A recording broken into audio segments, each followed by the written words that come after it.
দিনাজপুরের বড় পুকুরিয়া খনি থেকে 227 কোটি টাকা বাজার মূল্যের 1,42,000 টন কয়লা গায়েব হয়। 525 মেগাওয়াট বিদ্যুৎ উৎপাদনকারী সেখানকার তাপ বিদ্যুৎ কেন্দ্রের 3টি ইউনিটই বন্ধ হয়ে গেছে। নথিপত্র বলছিল খনি থেকে উত্তোলিত কয়লা যেখানে স্তূপ করে রাখা হয় সেখানে কয়লা থাকার কথা প্রায় 1.5 লাখ টন, অথচ আছে 5-6 হাজার টন। বড়পুকুরিয়া তাপ বিদ্যুৎ কেন্দ্র পুরোদমে চালু রাখতেই প্রতিদিন 4,500 টন কয়লা প্রয়োজন হলেও 668 হেক্টরের এই খনি থেকে দৈনিক মাত্র 1,500 টন কয়লা উত্তোলিত হচ্ছিল। কয়লা উদ্বৃত্ত হলেই কেবল পাশের ইটভাটায় যাওয়ার কথা। বড়পুকুরিয়া তাপ বিদ্যুৎ কেন্দ্র প্রতি টন কয়লা 11,000 টাকায় কেনে, আর ইটভাটার মালিকরা কেনেন প্রতি টন 17,000 টাকা দরে। সংশ্লিষ্ট অনেকের তাই সন্দেহ, সরকারি বিদ্যুৎ কেন্দ্রের জন্য কয়লা সংরক্ষণ না করে বেসরকারি ক্রেতাদের কাছে বেশি মূল্যে বিক্রি করতে গিয়েই কয়লা সংকটের এ ঘটনা ঘটেছে। কয়লা গায়েবের ঘটনায় বড়পুকুরিয়া কোল মাইনিং কোম্পানির ব্যবস্থাপনা পরিচালক সহ 2 জনকে প্রত্যাহার এবং আরও 2 জনকে সাময়িক বরখাস্ত করা সহ অভিযোগ তদন্তে গঠন করা হয়েছে 3 সদস্যের কমিটি। খনির সদ্য বিদায়ী ব্যবস্থাপনা পরিচালক বলছেন, 2005 সাল থেকে এ পর্যন্ত 1,20 লাখ টন কয়লা উত্তোলন করা হলেও কখনো সিস্টেম লস হিসেব করা হয়নি। কয়লাতে জলীয় বাষ্প থাকার কারণে কয়লার স্তূপ থেকে 1 থেকে 2% কয়লা ওজনে কমে যায়। সেই হিসেবে 1.5% সিস্টেম লস ধরলেও কয়লার ঘাটতির হিসেব বেরিয়ে আসবে। এসব নিয়ে আলোচনায় আজ রাজকাহন স্টুডিওতে আছেন পেট্রোবাংলার সাবেক পরিচালক মকবুল ই এলাহি, কনজিউমার্স অ্যাসোসিয়েশন অব বাংলাদেশ ক্যাবের জ্বালানি উপদেষ্টা অধ্যাপক ডক্টর এম শামসুল আলম এবং জ্বালানি বিশেষজ্ঞ অধ্যাপক ডক্টর ইজাজ হোসেন। স্বাগত আপনাদের 3 জনকে। আমি মকবুল ই এলাহি আপনাকে দিয়ে শুরু করি যে পেট্রোবাংলার পরিচালক হিসেবে আপনি এই বড়পুকুরিয়ার এই খনিটিও মানে দেখভাল, কারণ এই খনির ব্যবস্থাপনার কাজটি যেহেতু পেট্রোবাংলাই করে, আপনি দায়িত্বে ছিলেন। আমি আপনাকে যদি জানতে চাই, মানে এই একই প্রশ্ন গত সপ্তাহে বাংলাদেশ ব্যাংকের ডেপুটি গভর্নরকে করলাম, আজকে আপনাকে করি যে এও কি সম্ভব যে মানে এই মানে প্রায় 1.5 লাখ টন কয়লা সেই বড়পুকুরিয়ার এত সুরক্ষিত কয়লা খনি থেকে গায়েব হয়ে যাচ্ছে, মানে গায়েব করা সম্ভব কিনা? আমি যদি ধরে নেই আপনার কথাটা সত্যি যে গায়েব হয়ে গেছে, চুরি হয়ে গেছে, এন্ড এটা চুরি করতে গেলে আপনার এটা তো পকেটে করে নিয়ে যাওয়া যায় না, ঠিক আছে? হয় রেলে নিতে হয়েছে, নাহলে ট্রাকে নিতে হয়েছে। এবং এই 1,42,000 টন কয়লা নিতে গেলে কয়টা ট্রাক লাগে 20 টনি সাইজের জানেন? 7,100টা ট্রাক লাগবে। ইজ ইট পসিবল 7,100টা ট্রাক ওখানে দিনে দুপুরে এই এতগুলো কয়লা নিয়ে বেরোয় গেছে, কারো চোখে পড়ে নেই? It is not. আমি মনে করি না এটা সম্ভব, এটা একটা অসম্ভব ব্যাপার। আমার কাছে যেটা মনে হয়েছে এটা একটা ক্যালাসনেস থেকে এসছে, আরেকটা হচ্ছে ব্যবস্থাপনার গলত। এবং ব্যবস্থাপনার গলত আমি বলবো না, আরো বলবো যে আরো একটু উপরের লেভেলে আছে। ওইখানে যারা আছে আসলে আমরা তাদেরকে প্রশিক্ষিত করতে পারি নাই। কোল মার্কেটিংটা যে কিভাবে হয় এই প্রশিক্ষণটা তাদের ছিল না। মাটির নিচে থেকে কয়লাটা যখন আসে এটা কিন্তু পানিতে ডোবা অবস্থায় ওখান থেকে কিন্তু কয়লাটাকে সারফেসে নিয়ে আসা হয়। ন্যাচারালি কয়লার গায়ে জলীয় বাষ্প থাকে, ঠিক আছে, পানি লেগে থাকে, যার জন্য কয়লাটাকে কিন্তু মার্কেটিংটা হয় 2 ভাবে। অ্যাজ রিসিভড বলে এটাকে, যেখানে একবারে মাইন মাউথে কয়লা আছে, আরেকটা হচ্ছে এয়ার ড্রাইড বেসিড।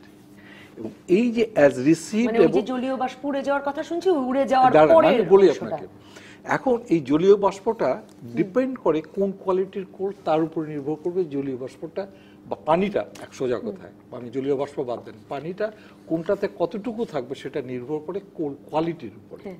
বড়পুকুরিয়াতে যে কয়লাটা আছে এটা বেটার কোয়ালিটির কয়লা। এইখানে আপনার অ্যাবাউট 10% ময়েশ্চার থাকে। আপনার অ্যাজ এটাকে ড্রাই করলে ইট কামস টু ইভেন 4%, তার মানে হচ্ছে 6%-এর ডিফারেন্স, ঠিক আছে?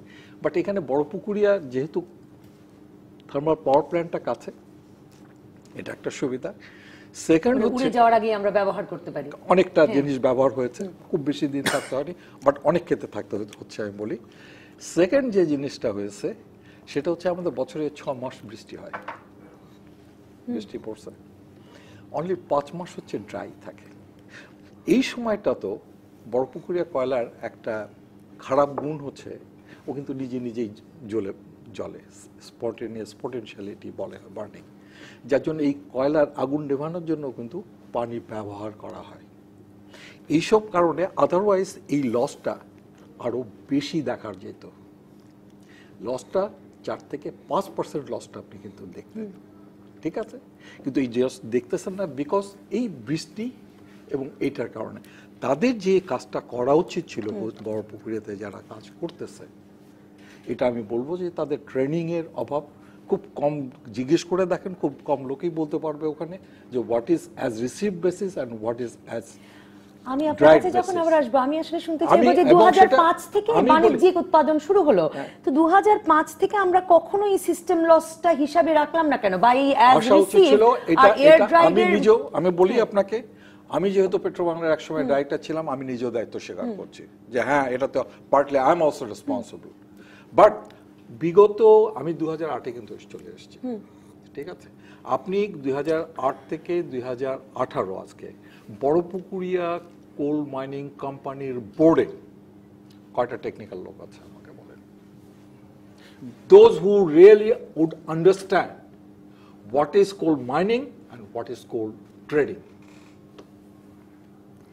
আমি ছোট্ট আমি আপনার কথাটা বললাম, আমি আপনাকে এই নিয়ে আলাপ করতে চাই যে আমি পড়ছিলাম যে খোলা জায়গায় নাকি আমাদের কয়লা পড়ে থাকে, সেটাও সত্যি, সেটাই কি হবার কথা? সেটাই হবার কথা। আচ্ছা, কিন্তু একটা ডিফারেন্স থাকে, আমি বলি সেখানেও একটা ছোট্ট ডিফারেন্সটা আছে। এটা কিন্তু অনেক জায়গায় হচ্ছে সাধারণত পেভড করা হয়, যেন মাটির নিচে বেশি না দাবে, ঠিক আছে? 2 নম্বর হচ্ছে আজকাল আধুনিক যে গ্রাউন্ডগুলো যেগুলো আছে সেগুলো কিন্তু একটু সিস্টেমেটিক করা হয়, যেখানে আপনি ইজিলি ইউ ক্যান আন্ডারস্ট্যান্ড যে আপনার কতটুকু কয়লা ওখানে আছে। আমাদের এইটা কিন্তু সেভাবে ডেভেলপ না, এটাও আমি স্বীকার করি। ডক্টর এম শামসুল আলম, এর সঙ্গে এই সন্দেহটাও তো এসেছে যে এক তো হতেই পারে সিস্টেম লসের প্রসঙ্গ, তো এই কথা বলছেন যা যিনি এই সদ্য বিদায়ী যেই ব্যবস্থাপনা পরিচালক। সদ্য আমি তো 2008-এ চলে এসেছি। জি, সদ্য না, আপনার কথা বলছি না, আমি যাকে এখন প্রত্যাহার করা হলো তিনিও এই সিস্টেম লসের কথা বলেছেন। আমি আপনার কাছে জানতে চাই, কিন্তু অন্য কথাটিও তো এসেছে যে 11,000 টাকা টন দরে তাপবিদ্যুৎ কেন্দ্র কেনে, আর বাইরে বিক্রি করলে 17,000 টাকা টন দর পাওয়া যায়। সেখানে কোল ট্রেডিং এর সমস্যা হচ্ছে কিনা সেই সন্দেহ তো এসেছে। এগুলো দেখভালের যথেষ্ট উপায় বা পদ্ধতি গড়ে উঠেছে কিনা? যথেষ্ট পদ্ধতি গড়ে উঠেছে কিনা সেটা মগুল্লাহ সাহেবের কথায় এসছে যে যথেষ্ট পদ্ধতি গড়ে ওঠেনি। 1 নম্বর, যারা সিস্টেম লসের কথা বলছে যে কয়লা উড়ে গেছে, কয়লা ধুয়ে গেছে, কয়লা কমে গেছে। ধুয়ে এবং উড়ে যাওয়ার কারণে কয়লা 1,42,000 টন কমে গেছে। যদি বড় পুকুরিয়ার কয়লা জানি জলীয় বাষ্প গেছে, মানে মানে 1,42,000 টন কয়লা যে কমে গেছে, সেটা ওই ধুয়ে উড়ে যাওয়ার কারণে, সেটা বাষ্প উড়ে যেই কমুক আর যে উড়ে যেই কমুক, আমি সেটাকে সেভাবেই দেখবো যে আমরা কয়লার হিসেবে আমরা কয়লা কিনে নিয়ে এসছি 1,42,000 টন, চাইনিজ কন্ট্রাক্টর তুলে দিচ্ছে, আমরা তার কাছ থেকে ওজন করে কয়লাই কিনে নিয়ে এসছি। সেই কয়লা এখন কমে যে 1,42,000 টন হয়েছে, তাহলে কয়লা উড়ে গেছে, সেটা বাতাস হয়ে উড়ে যাক, আর ধুয়ে গেছে সেটা যেভাবেই যাক না কেন। এই তো কথা। আমার 2টো প্রশ্ন এখানে। রুটিন মাফিক স্টক ইনভেন্টরি হওয়ার কথা, এটার জন্য কোনো বিশেষজ্ঞ হওয়া লাগে না। আপনার এখানে একটা স্টোর আছে, এখানে কি কি মালামাল আছে, বছরে একবার না হোক 6 মাস অন্তর অন্তর ইনভেন্টরি হবে, এবং ইনভেন্টরি করে একটা স্টোর কিপার আছে, সেই স্টোর কিপারের জন্য বিশেষজ্ঞ লাগে না। এখানে কয়লার বিশেষজ্ঞ দরকার নেই, এটা রুটিন মাফিক ব্যাপার, রুটিন মাফিক কাজ। একটা ইন্টারমিডিয়েট পাস লোকের কাছে এই সব থাকার কথা। এই কাজটা আজকে কয়লা উধাও হয়ে যাওয়ার পরে এইসব ব্যাখ্যা পাচ্ছি। উধাও হয়ে যাওয়ার পরে, যেমনি উদয় হোক, চুরি হয়ে যাক, আপনি যেটা বললেন যে ট্রেডিং পলিসি টলিসি, এগুলোকে বাহারি কথাবার্তা দিয়ে আবরণ দিয়ে অনেক কথাই বলা যেতে পারে, কিন্তু এই যে দায়িত্ব জ্ঞানহীনতা, আমি মনে করলাম যে চুরি করে ওরা পকেটে পয়সা বানায় নিয়ে বাড়ি গেছে, কথা নাই বা বললাম, কিন্তু ওকে যে দায়িত্ব দেওয়া হয়েছিল, যে কটা লোক বসেছিল, তাদের দায়িত্বের মধ্যে এই কাজগুলো ছিল, তার জন্য কোনো কোল মাইনিং এর ইঞ্জিনিয়ার আনার দরকার নেই। এইবার আসেন যে কটা কথা উঠছে, পেট্রোবাংলা হচ্ছে তার মালিক, সরকারের পক্ষ থেকে তার সাবসিডিয়ারি কোম্পানি, তার দেখভাল করার দায়িত্ব তার। ওখানে যে কমিটি আছে, পরিচালনা বোর্ড আছে, তার চেয়ারম্যান হচ্ছে জ্বালানি বিভাগের একজন ঊর্ধ্বতন কর্মকর্তা, তিনি সেখানে থাকেন, মাসে একবার করে কমপক্ষে মিটিং করেন, ওখানে কতবার করে জানি না, তবে গ্যাস সেক্টরে দেখছি একবারের বেশিও করে, 22 বার 23 বারও করেন। তারা মিটিং করে, সব কিছু করে, তারা কখনোই তাদের মাথায় ঢুকলো না যে কোন সময় কতটুকু কয়লা পাওয়া যাচ্ছে আছে। এইবার গেল এই কথাটা। আজকে আপনার হিসাবে দেখছি যে 4000-5000 টন কয়লা মাঠে আছে, তাদের খাতাপত্রে থাকার কথা 1.5 লক্ষ টন। তো 1.5 লক্ষ টন যতখানি কয়লা থাকার কথা, 4-5 টন যদি থাকে সেটা তো চোখে বাঁধলো না। একদম। আমি এই জায়গাটা থেকে ডক্টর ইজাজ হোসেন, আমি আপনার কাছে যদি যে অনেকগুলো ঘটনা একসঙ্গে হয়েছে, আপনি নিশ্চয়ই লক্ষ্য করেছেন স্যার, যে একটা হচ্ছে যে 15ই জুলাই পর্যন্ত পিডিবি কে এই খনি কর্তৃপক্ষ বলে আসছিলেন যে যথেষ্ট আছে, 1.5 লাখ টনের মতো আছে। 15ই জুলাই আসলে এতদিন যেই কূপ মুখ থেকে খনি উত্তোলন করা হচ্ছিল, সেই কূপে উত্তোলন কাজ শেষ হয়, নতুন একটি কূপে, মানে ওই কূপটি থেকে, এবং ওই কূপটি থেকে প্রয়োজনের তুলনায় আসলে কমই উত্তোলিত হচ্ছিল গত কমাস ধরেই। মানে 4000 টন লাগে তাপবিদ্যুৎ কেন্দ্রেরই, উত্তোলিত হচ্ছিল দিনে 1-1.5 টন। কাজে একটা সংকট চলছিল উত্তোলনে, সেই উত্তোলনও বন্ধ হলো। এও জানা গেল যে আসলে বড়পুকুরিয়া সেই যে ইনভেন্টরির প্রসঙ্গ, যে স্তূপের ভেতরে যত কয়লা ভাবছে তত কয়লা আর নেই, মানে অবশিষ্টাংশ পড়ে আছে 4-5 টন। পুরোটাই একটা ব্যবস্থাপনার সংকট হিসেবেই দেখবার আছে, অদক্ষতা হিসেবেই দেখবার সুযোগ আছে, নাকি আপনার দুর্নীতিরও সন্দেহ হয়? ধন্যবাদ, খুবই ইন্টারেস্টিং দুইটা ভিউ আমরা পেলাম। প্রফেসর শামসুল আলম যে কথাটা বলেছেন ওইটা অ্যাকচুয়ালি যথার্থ, যে এটা কোয়াইট অ্যামেজিং যে এরকম একটা অর্গানাইজেশনে এগুলো তো মাপের ব্যাপার, ঠিক না? উনি যে কথাটা বলেছেন ওটা কারেক্ট। হ্যাঁ, তাহলে মানে কি এতখানি অবহেলা যে ওখানে কয়লা কিভাবে মাপবে না, কত উঠে আসলো, আমি পানি শুদ্ধা উঠে আনলাম, বিক্রি করলাম পানি ছাড়া, এইভাবে চলছে। আমার সবচেয়ে ভয় লাগছে এটাই যদি আমাদের ক্যাপাবিলিটি হয় এনার্জি সেক্টরে, এই যে আমাদের নিউক্লিয়ার পাওয়ার প্ল্যান্টের কথা যেটা বলছি, তাহলে তো আমার ভয় লাগছে যে আমরা এরকম ধরনের ক্যাপাবিলিটি দিয়ে যদি নিউক্লিয়ার পাওয়ার প্ল্যান্ট রান করার চেষ্টা করি, তাহলে তো আমাদের অবস্থা সাংঘাতিক সিরিয়াস হয়ে যাবে। সো আমাদেরকে এটা খুব গভীরভাবে দেখতে হবে। আমরা এরকম ধরনের অ্যাকচুয়ালি দেখলাম, ওই যে বাংলাদেশ ব্যাংকের যে ঘটনাটা, একটা ঘটনা হলো, তারপরে ওটার একটা এক্সপ্লেনেশন দিল। হ্যাঁ, explanation can be correct, but ওই এক্সপ্লেনেশন কেন আমি শুনবো যদি মানে 40 আর 80 গড় মিলে কেন শুনবো এখানে? তাহলে এখন এখানে যেটা দেখেছে, আপনি যে সিস্টেম লসের কথা মকবুল ভাই জানবেন, তিতাস সিস্টেম গেইন দেখাচ্ছে। এটা কি কোনো রকমের একটা ইন্টেলিজেন্ট পারসন বিশ্বাস করতে পারে যে সিস্টেম গেইন হয়, বাড়তে পারে? তিতাসের পেট্রো বাংলার ইয়েতে একদম লিখিত ইয়েতে সিস্টেম গেইন, গ্যাসের গেইন হয়েছে ফর দ্য লাস্ট 4-5 ইয়ার্স। তাহলে চিন্তা করেন যে তাদের কিরকম হিসাবের, মানে সেটা কি ওই যে, মানে যদিও আজকের প্রসঙ্গ না, সেটা কি ওই যে বাড়িতে গ্যাস পাওয়া যাচ্ছে না কিন্তু 2 চুলার এটা আরেকটা বিষয় আলাদা, বাট উনি জানেন এটা গেইনটা কি করে হয়। এটা হচ্ছে যে মানে চুরি তো হচ্ছেই, আমরা জানি, বাট চুরিটা কমপ্লিটলি লুকিয়ে যাচ্ছে, কারণ অন্যখান থেকে এই গ্যাসটাকে বেশি কালেকশন করা হচ্ছে। মানে চুরিটা করেও চুরি ডাইজেস্ট করতে পারছে, তাহলে চুরি ডাইজেস্ট হচ্ছে। আপনি চিন্তা করেন যে এইসব, তাহলে এখানে এখন কেউ যদি বলে একটা ইয়ে, মানে ঠাট্টা করে বলতে পারে, আচ্ছা এখানে কয় বছর হয়েছে এখানে, আর 10 বছরে 10 মিলিয়ন টন কয়লা উঠেছে, 1.5 লক্ষ টনের মধ্যে কি? হ্যাঁ, না মানে সেটা 1.5% সিস্টেম লস ধরলেই হিসাব মিলে যায়। হ্যাঁ, না 1 কোটি 20 লাখ টনের 1.5% লাগে না। এটা তো ইনভেন্টরি যখন বললেন, এবং অয়েল হলে আমরা জানি অয়েল যখন আসে বিপিসি হিসাব করে, এটা তো বছর বছর হবে। এক্স্যাক্টলি, ঠিক না? এটা কিন্তু আমি 10 বছরে এটা আনতে পারি না। নিশ্চয়ই। আমি এটা বিরতিতে যাব, বিরতির পর মকবুল ইলাহি আমি আপনার কাছে জানতে চাইবো যে আসলে হিসেব রাখার উপায়টা কি, এবং হিসেব তো মাঝে মাঝেই পিডিবি কে দিচ্ছিল বড়পুকুরিয়া কয়লা খনি, তারপরেও হিসেবে ভুল হয়ে গেল কেন, সেটাও একটু এই প্রসঙ্গেও একটু শুনবো একটা বিরতির পর।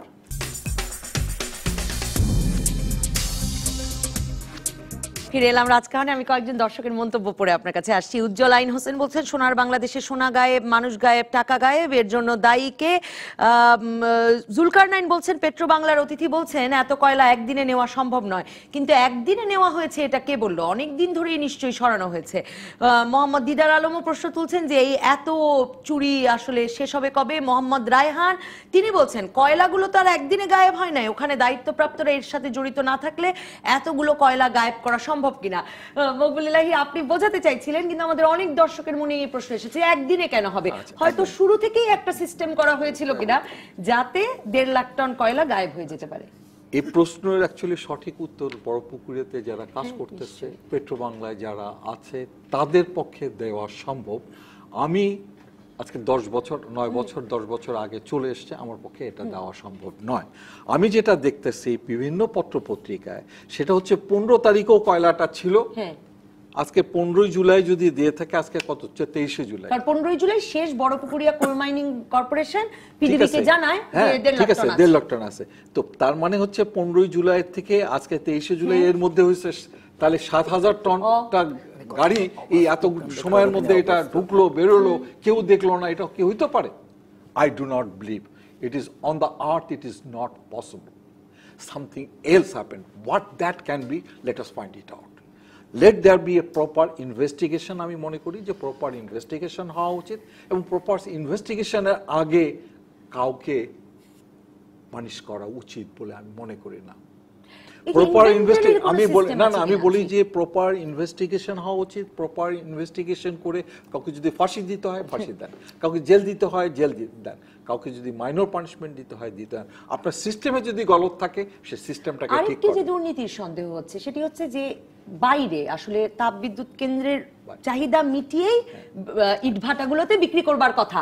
এটা নজরদারি করে কে? এটা তত্ত্বাবধান করে কে? যে আসলে যারা উত্তোলন করছে তারা হয়তো তাপবিদ্যুৎ কেন্দ্রের চাহিদা না মিটিয়ে বাইরে বেচে দিয়েছে। আমি তাহলে একটা কথা বলি। আমি এটা 2000 সম্ভবত 11 কি 12 কথা বলতেছি। আমি কিন্তু তাপবিদ্যুৎ কেন্দ্রের সেকেন্ড ইউনিটটার এনভায়রনমেন্টাল ইম্প্যাক্ট অ্যাসেসমেন্ট করেছিলাম। আমি সেই সময় আপনাকে, if you find it my report, আমি সেই সময় বলেছিলাম যদি ঠিক মতো চলে তাপবিদ্যুৎ কেন্দ্রটা, তাহলে 1 থেকে 2 লাখ টন কয়লার ঘাটতি থাকবে বড়পুকুর। আমি তখনই কিন্তু আমি লিখে দিয়েছিলাম, কেননা বড়পুকুরের পক্ষে এই পরিমাণ কয়লা উৎপাদন করা সম্ভব নয়। কিন্তু তারপরে এতদিন হয়নি, কেননা তারা কখনোই পূর্ণদমে 500 মেগাওয়াট যেটা বলে কোনো দিন চালাইতে পারে না। তারা 350 400, কিন্তু তাদের মেকানিক্যাল প্রবলেমের জন্য, তাদের ডিগ্রেডেশনের জন্য তারা প্রথম দুটো ইউনিট করেছিল 125 করে 250। 2011 কি 12তেই তখনই 175 এর বেশি হইতো না। ঠিক আছে, তো এইসব কারণে আপনার কয়লার চাহিদাও তার।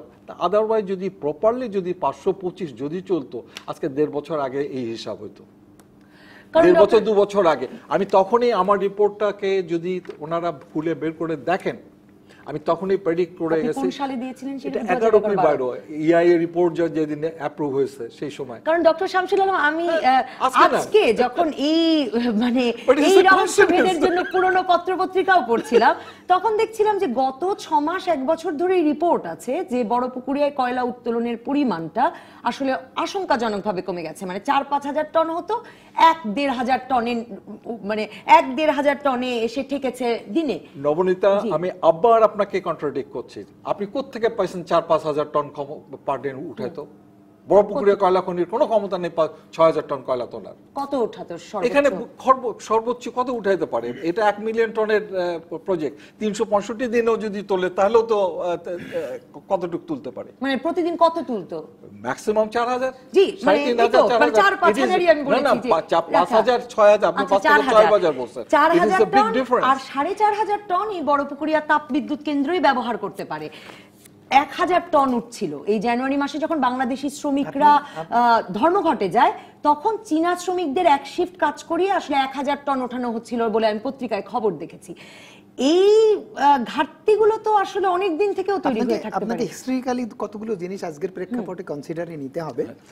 সেটা হচ্ছে যে এই কয়লা খনি বন্ধ করে দেওয়ার ব্যাপারে 2007-8-এ একটা উদ্যোগ নেওয়া হয়েছিল, কারণ তখন কয়লা উঠতে $92 লাগছিল, মার্কেটে বিক্রি হতো আন্তর্জাতিক বাজারে 50, এবং এই কয়লা দিয়ে বিদ্যুৎ উৎপাদন করা তখন ছিল অলাভজনক, এবং এই কয়লা খাত মানে এই কয়লা খনি অলাভজনক, এবং এই কয়লা খনি পুষতে গেলে আমাদের অর্থনীতি দেউলিয়া হয়ে যাবে।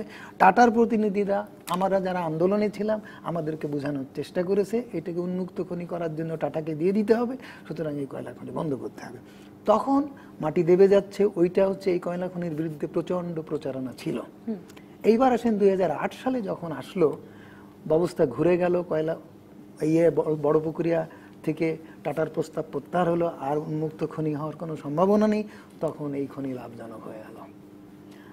তখন দেখা গেল যে এই বড়পুকুরিয়া কর্তৃপক্ষ জ্বালানি বিভাগকে প্রস্তাব দিল যে এখানকার কয়লা যা উত্তোলন হচ্ছে তাতে পাওয়ার প্ল্যান্ট কনজিউম করতে পারছে না, এটা শুধু দেশেও বাজার নেই, আমরা কয়লা রপ্তানি করব। সর্বনাশে কথা। আমরা বললো যে পাওয়ার প্ল্যান্ট যথেষ্ট কয়লা নিতে পারছে না, দেশেও এই কয়লার অত মার্কেট নেই, সুতরাং আমরা রপ্তানি করব। হিসাব তো তা বলে না স্যার। থামেন, 2008 সালে এই কথাগুলো হলো। আমি যে কারণে বললাম যে প্রেক্ষাপট, যে কয়লা খনির ব্যাপারে 2006 বলা হচ্ছে যেটা বন্ধ করে দিতে হবে, সেই কয়লা খনির ব্যাপারেই বলা হচ্ছে 2008 সালে। ঠিক একই কথা পত্রপত্রিকা খুলে দেখুন। মেকানিক্যাল প্রবলেমের কারণে 250 থেকে কিন্তু 125 হয়ে গেছিল পাওয়ার প্ল্যান্ট, সো তখন এক্সেস ছিল। আচ্ছা, তখন এক্সেস ছিল। এবার আসেন, এখন প্রশ্ন হচ্ছে যে আমরা ওই কয়লা দিয়ে, তখন এস্টিমেটেড ছিল 1 মিলিয়ন টন তোলা হবে, ডিজাইন প্ল্যানিং এ 1 মিলিয়ন টন বছরে কয়লা তোলা হবে, এবং ওই যে কথাটা মকবুল সাহেব বললেন যে 250 মেগাওয়াট ইউনিটে দুইটা ইউনিটে বিদ্যুৎ কেন্দ্র হবে, অনেক ধরনের মেকানিক্যাল টেকনিক্যাল ফল্টের কারণে সে ওই ক্ষমতার ব্যবহার করতে পারছে না, কয়লা বেঁচে যাচ্ছে, যা হলো। এখন প্রশ্ন হচ্ছে যে আমার উৎপাদন ক্ষমতা অনুযায়ী কয়লা আমি পাবো। এখন আগে আমি কয়লা একে দিচ্ছিলাম, আমি নিতে পারছিল না, এখন কয়লা নিতে পারে, আমি কয়লা দিতে পারছি না, আমি কয়লা উত্তোলনই করতে পারছি না, আমার এখন কয়লা খনি বন্ধ হয়ে যাচ্ছে। আপনি যত ব্যাখ্যাই দেন, আমি সেসব ব্যাখ্যাগুলোকে আমলে নেব পরে। আমার প্রশ্ন হচ্ছে যে উৎপাদনের সঙ্গে সামঞ্জস্য রেখে কয়লা সাপ্লাই হবে বলেই খনি করা হয়েছে, তাহলে সেই উৎপাদনের সঙ্গে সামঞ্জস্য রেখে কয়লা আমি উৎপাদন করতে পারছি না। 275 মেগাওয়াট বিদ্যুৎ কেন্দ্র আমি তুলে বসে থাকলাম, আমি এখন কনজিউমার, তাহলে ওকে যদি কয়লা যদি না দিতে পারেন, তাহলে উৎপাদন ক্ষমতা স্বল্প ব্যবহারের কারণে বিদ্যুৎ উৎপাদন ব্যয় বেড়ে যাবে, আমার বিদ্যুতের দাম বেড়ে যাবে, তাহলে সেই ক্ষতিটা কে দেবে? আমি নিশ্চয়ই দেব না। তাহলে এই যে জায়গাগুলো হচ্ছে, সেই জায়গাগুলোকে কেন আমরা আগে থেকে প্রেডিক্ট করতে পারলাম না? এই প্রশ্নটা আমার 1 নম্বর। এটা তো অত বড় কারিগরি বিচার বিশ্লেষণের ব্যাপার না, মডেলিং এর ব্যাপার না, যে আমি কয়লা দিতে পারছি না আর 275 মেগাওয়াটের আরেকটা নতুন বিদ্যুৎ তৈরি করলাম, কয়লা খনি বন্ধ হয়ে যাচ্ছে, কয়লা চুরির ব্যাপার তো গেল। এইবার ফিরে আসি, এই আশঙ্কাটা নিয়ে আমি আপনার কাছে ফিরবো, কারণ আমাদের অনেক দর্শক জানতে চাচ্ছেন যে রংপুর এলাকার বিদ্যুতের ব্যাপক দুর্ভোগ শুরু হবে কিনা সেই প্রসঙ্গেও। ডক্টর ইজাজ হোসেন, যে আশঙ্কার কথা ডক্টর এম শামসুল আলম বললেন যে এই খনির উপর নির্ভর করেই তো আসলে এই 525 মেগাওয়াটের 3টা ইউনিট স্থাপন করা হয়েছে, এখন এই যে নতুন আরেকটি কূপ মুখে গেছে, সেখান থেকে যে কয়লা পাওয়াই যাবে, সেগুলো তো নিশ্চিত নাকি? মানে ধন্যবাদ। আমি উনি যে প্রশ্নের উত্থাপন করলেন, এর উত্তরটা দিয়ে দিই। 365 দিন যদি 1 মিলিয়ন টন হয়, তাহলে 2700, তার মানে কোনো অবস্থায় 2700 উপরে যেতে পারে না। তাহলে আপনি দেখেন, মানে 4000 করতে পারে না, 4000 কি 2700, মানে প্রত্যেক দিন 365, এটা কিন্তু 1 মিলিয়ন টনের জন্য। হ্যাঁ, এটা হচ্ছে সাধারণত 300-320 দিন ধরা হয় আর কি। হ্যাঁ, আরো তাহলে একটু বেশি হয়, তাহলে একটু বেশি। 4000 টন বিদ্যুৎ, 4000 টন কয়লা লাগে প্রতিদিনে, এমন বিদ্যুৎ কেন্দ্র ওখানে স্থাপন করলাম, সেটাও তো প্রশ্ন চলে আসে। না, প্রথমে তো যেটা স্থাপন ছিল সেটা ঠিকই ছিল, এটা তো 250 মেগাওয়াটের, অ্যাকচুয়ালি 300 মেগাওয়াটের, হ্যাঁ, 150 করে, ওটা 250, হ্যাঁ, কমতে কমতে একসময় যেটা হলো একটা ইউনিটে কাজ করতো, তাহলে বেশ কিছুদিন এটা কিন্তু 125 মেগাওয়াটেই চলেছে। তাহলে সেই সময় আমাদের আসলে বিকজ একটা বেশ কিছু সময় আমরা 1 মিলিয়ন টন 800 কাছাকাছি করেছি, কিন্তু এখন যদি 125 মেগাওয়াট যদি চলে, উনি যেটা বললেন মেকানিক্যাল প্রবলেম, তাহলে কিন্তু সারপ্লাস কোল থাকে, এবং সেই সময় বিক্রি করতে। আরেকটা ব্যাপার হচ্ছে ওদের যে স্টক যেটা আছে, ওদের 5 লক্ষ টনের একটা ইয়ে আছে, হ্যাঁ, ওরা 5 লক্ষ টনের বেশি কয়লাই নেই, ওরা কিন্তু 5 লক্ষ টনের বেশি স্টক করতে পারে না। তো কোনো সময় যে ওরা যেটা বলেছে যে ওরা ইটভাটায় শুধু তখনই বিক্রি করেছে যখন ওদের আর স্টকিং এর জায়গা ছিল না, আদারওয়াইজ ওরা স্টক করবে, এটাই নিয়ম। যে কারণ এটা তো পাওয়ার প্ল্যান্টের জন্য করা হয়েছে, কিন্তু ওরা যদি এখন কয়লা খনি থেকে কয়লা আসছে রাখতে পারছে না, তখন তো বিক্রি করতেই হবে। এরকম তো আমাদেরও হয়েছে, আমরা রাইস এক্সপোর্ট করেছি, রাইস ইম্পোর্ট করেছি, এটা পৃথিবীর সব দেশেই হয়। তো সেই সেন্সে ওখানে কোনো প্রবলেম নাই, আমরা ইটভাটায় যেটা বিক্রি করেছি বিক্রি। কিন্তু আমার কথা হচ্ছে বিক্রি তো আর ওইভাবে হয় নাই যে মাথায় করে নিয়ে গেছে কেউ, ট্রাকে বিক্রি হচ্ছে এবং ইনভয়েস দিয়ে। আমি জানি আমার ভাই, আমি একটা ছোট তথ্য আপনাকে দিই। আপনি যেমন বললেন যে একটা হিসাব মিলাইতে পারতেছেন না, কয়লা দিতে পারতেছেন না, আবার কয়লা বাইরে বিক্রি করতে, হ্যাঁ আপনি জানেন একটা সময় গেছে 2.5 লক্ষ থেকে 3 লক্ষ টন, এক্সকিউজ মি, 2.5 লক্ষ থেকে 3 লক্ষ টন স্তূপ হয়েছিল। হ্যাঁ, there is no buyer. No buyer. So আমাদের কিন্তু তখন বিকল্প খুঁজতে হয়েছে দেশের ইট ভাটাগুলোর কাছে বিক্রি, কারণ একটা সময় আসে কিন্তু ইট ভাটাও কিন্তু নেয় না, ইট ভাটা কিন্তু সিজনাল। নিশ্চয়ই আমি একটা বিরতিতে যাব, বিরতির পর এসে ডক্টর ইজাজ হোসেন আপনার কাছে ফিরবো। আসলে আমাদের উদ্বেগের জায়গা তো সেখানেও যে কয়লা হিসেব মিলছে না, ওদিকে বিদ্যুৎ কেন্দ্র বন্ধ, 525 মেগাওয়াট বিদ্যুৎ কেন্দ্র বন্ধ। আমি স্যার আপনার কাছে জানতে চাইবো যে যদি কয়লাই না থাকে ওখানে এত মেগাওয়াটের বিদ্যুৎ কেন্দ্র স্থাপনই বা করা হলো কেন? একটা বিরতির পর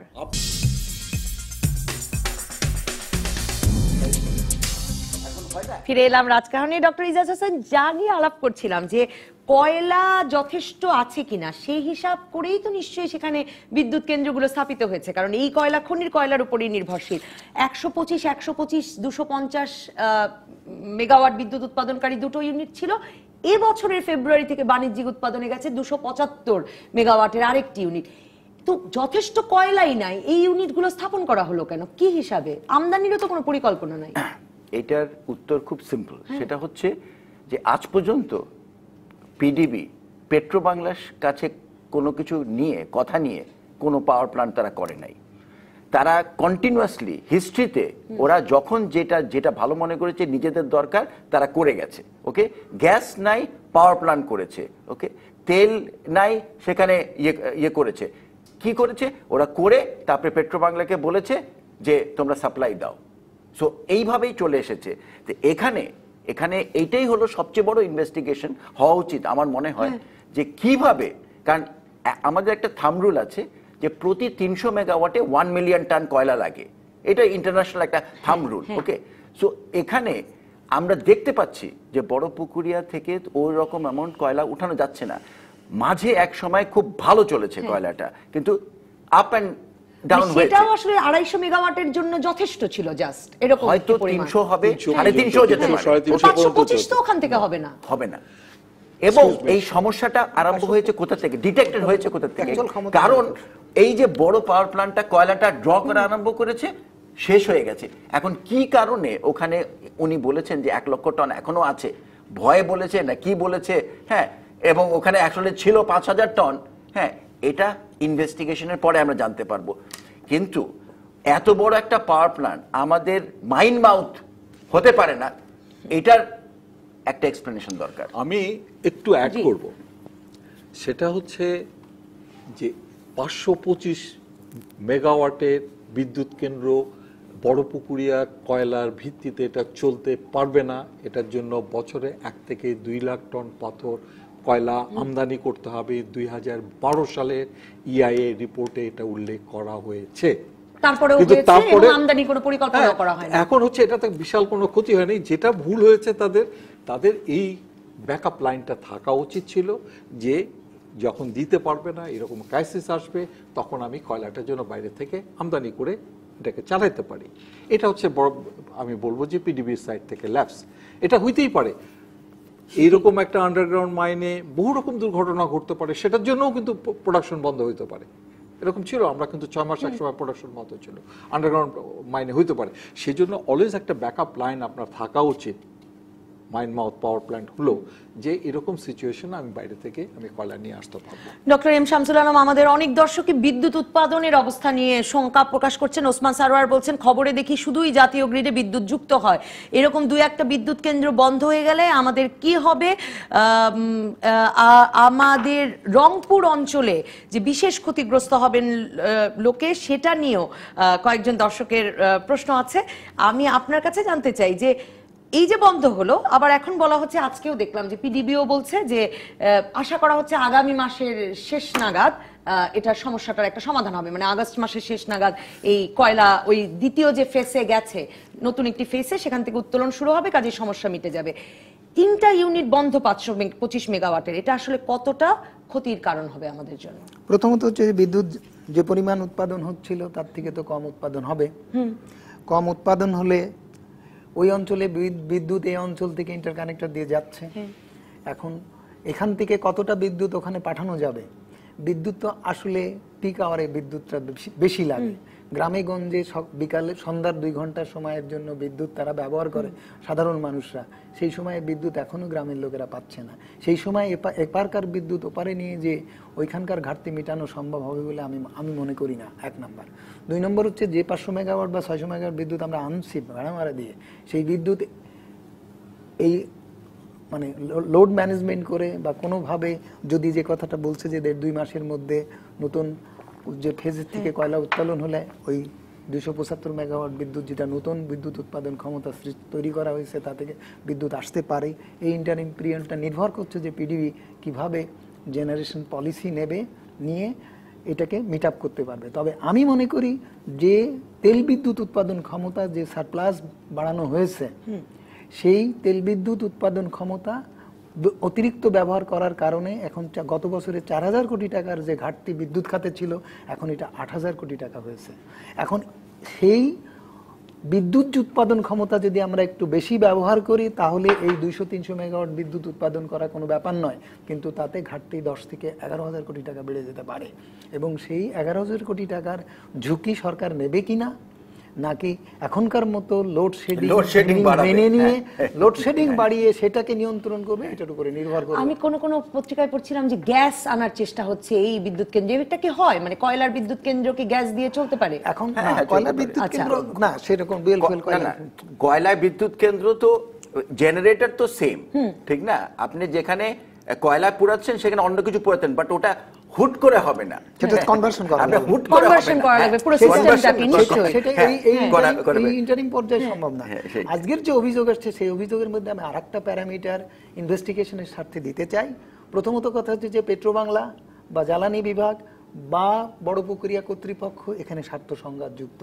পেট্রোবাংলা পরিচালককে দিয়ে যে কমিটি করা হয়েছে, সে committee real fact find out করতে পারবে বলে আমি মনে করি না, কারণ স্বার্থ সংঘাত যুক্ত হওয়ার কারণে প্রকৃত তথ্য বিভ্রান্তির আড়ালে চলে যেতে পারে। আমি মনে করি সরকারের উচিত স্বার্থ সংঘাত মুক্ত হাই পাওয়ার্ড কমিটি দিয়ে, দরকার হলে বিচার বিভাগীয় কমিটি দিয়ে তদন্ত করানো উচিত।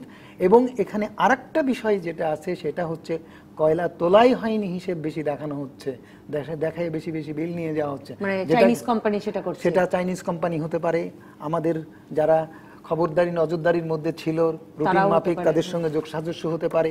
এই বিষয়টি অলরেডি আমরা চোখে আঙুল দিয়ে দেখিয়েছি যে বাসাবাড়িতে 88 ইউনিট হিসাব দেখিয়ে সরকারের কাছে সরকারের কিতাবে দেখানো হচ্ছে 16% ডোমেস্টিকে গ্যাস খরচ হচ্ছে, বাস্তবে এই গ্যাসের 20%ও খরচ হচ্ছে না।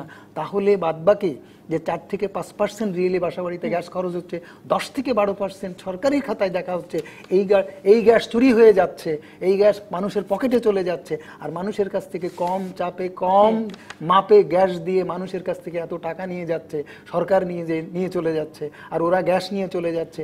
এইভাবে যে ইনস্ট্যান্সটা তৈরি হয়ে গেছে, তাহলে কয়লার ক্ষেত্রে যে এরকম ঘটনা ঘটছে না সেটা নিশ্চিত নয়। ডক্টর ইজাজ হোসেন, শেষ প্রশ্ন আপনার কাছে, যে একটা বড় শঙ্কার জায়গা তৈরি হয়েছে কিনা এই 525 মেগাওয়াট বন্ধ হয়ে যাওয়া, নাকি আসলে আমরা যত বিদ্যুৎ উৎপাদন করতাম তারা যদি পূর্ণ দমে করে তাহলে যেমন ছিল তেমন থাকবে, নাকি এর কোনো সম্ভাবনাই নেই যেমন ছিল তেমন থাকবে? না, একটা তো অসুবিধা হবে যে আমাদের ওই এলাকায় একটা শর্টেজ হওয়ার কারণে অন্যখান থেকে বিদ্যুৎ ট্রান্সফার করার একটা সমস্যা হয়, ওখানে লো ভোল্টেজ প্রবলেম হয়।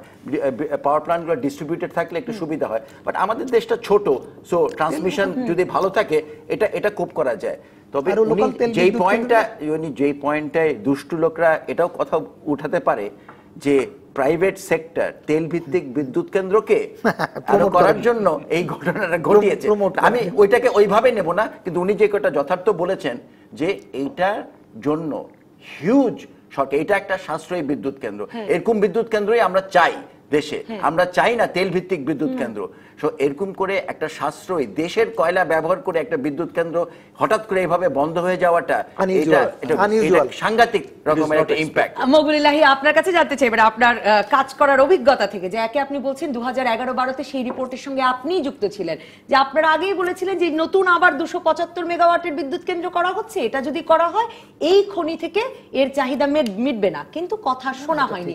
ডক্টর রিজাজ হোসেন বলছেন কখনো কোনো বিদ্যুৎ কেন্দ্র করতে পিডিবি পেট্রোবাংলার কথা শুনে না। পেট্রোবাংলার এখন সবগুলো বিদ্যুৎ কেন্দ্রের এই বিষয়গুলো আবারও বিবেচনা করে বা হিসেব করে দেখবার দরকার আছে কিনা, যে আসলে কোন কেন্দ্রে কি ধরনের চাহিদা আছে এবং কি মেটানো যাবে। আচ্ছা, আমি একটা কথা বলি আপনাকে, আপনিও কিন্তু তোতা পাখির মতো একটা শব্দ ব্যবহার করছেন যে 525 মেগাওয়াট। আমি যদি কয়লা দিয়ে ভাষায়ও দিই 525 মেগাওয়াট বিদ্যুৎ উৎপাদন করতে পারবে না তারা, তাদের রেকর্ডই নাই ওখানে, কারণ তাদের ডিগ্রেডেড হয়ে গেছে। আপনি কেন 525 বারবার মুখস্থ বলতেছেন? 125 275 মানে কাগজে কলমে তারা 525 বলেন, তারা কত পারেন সেটা তো অন্য বিষয় হবে না। প্র্যাকটিক্যালি তারা কি করেছে গত 3 বছরে বা 2 বছরে, আপনি সেটা দেখেন, সেটা নিয়ে কথা বলি। সেটা তাহলে দেখা যাবে যে অ্যাবাউট 300 মেগাওয়াট বা 350 মেগাওয়াট ম্যাক্সিমাম 400 এই বিদ্যুৎটা আমার অন্য জায়গা থেকে আপাতত হয়তো যেটা শর্টেজ, এখনই বন্ধ হয়ে যায়নি কিন্তু বিদ্যুৎ কেন্দ্র, এখনো বিদ্যুৎ কেন্দ্রটা চলতেছে। না, আজকে বন্ধ হয়ে গেছে, বন্ধ হয়ে যাওয়ার কথা না। যাও, আপনি কয়লা নিয়ে আসেন বাইরে থেকে, সব কয়লা যে সব সময় নিজের ঘর থেকে পুরাইতে হবে। আপনি এই যে রামপাল বিদ্যুৎ কেন্দ্র করতেছেন, মাতারবাড়ি করতেছেন, আপনি কি নিজের কয়লা দিয়ে করতেছেন? আপনি ইম্পোর্ট করে করছেন। সো আপনি 1 লাখ। আমার প্রশ্নটা আসলে ডিফারেন্ট ছিল। আমার প্রশ্নটা ছিল এই যে পেট্রোবাংলা যে বললো এই কয়লা দিয়ে চলবে না, সে কথায় তার মানে কেউ কর্ণপাত করলো না। আমি কিন্তু বলছি না এটা পেট্রোবাংলা বলছে। EIA was prepared by an independent organization. EIA was prepared by an independent organization named as CEGIS, হ্যাঁ, যারা এনভায়রনমেন্টাল স্টাডি করেছে। ডক্টর রিজাজ হোসেন, এখন কি আবারও হিসাব করে দেখবার ব্যাপার আছে কিনা, যে আসলে কোন বিদ্যুৎ কেন্দ্রের কি জ্বালানি আছে, কতদিন চলবে, এবং এই সুযোগে সেটাও একবার স্টক টেকিং এর দরকার আছে কিনা। হ্যাঁ, মানে ইন দ্য সেন্স আপনি যে বললেন যে কথা উঠছে যে গ্যাস দিয়ে এটা চালাবে, গ্যাসের অভাবে তো আমাদের পাওয়ার প্ল্যান্ট পড়ে আছে, অন্য ভালো ভালো পাওয়ার প্ল্যান্ট এফিশিয়েন্ট, এটা কেন চালাবে? সেগুলো সব কথা, হিসেব মেলে না এগুলো। অসংখ্য ধন্যবাদ doctor Ejaz Hossain, doctor M Shamsul Alam, ধন্যবাদ মকবুল ইলাহি, ধন্যবাদ দর্শক যারা সঙ্গে ছিলেন। পরবর্তী পর্বে আসনের বিনিময় জাতীয় ঐক্য এই নিয়ে আলোচনা করবেন ডাক্তার জাফরুল্লাহ চৌধুরী, অধ্যাপক আবু সাইদ এবং অধ্যাপক ডক্টর মামুন আহমেদ।